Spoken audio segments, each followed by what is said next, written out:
Yüksək dividend gəlirliliyi investorlar üçün nəğmə kimidir.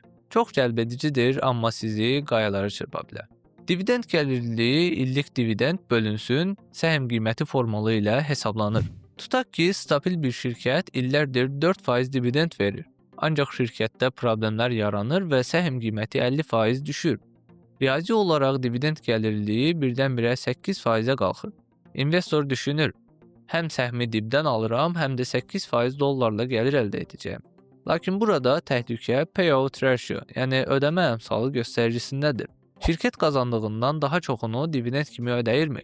Əgər şirkətin sərbəst pul axını, yəni free cash flow dividendi qarşılamağa çatmırsa, o dividend mütləq ki, kəsiləcək. Tarix göstərir ki, dividendin kəsilməsi xəbəri çıxanda səhm qiyməti daha 20-30% düşür.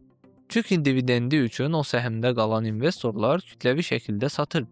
Nəticədə siz dividendi itirirsiniz və kapital zərərinə uğrayırsınız.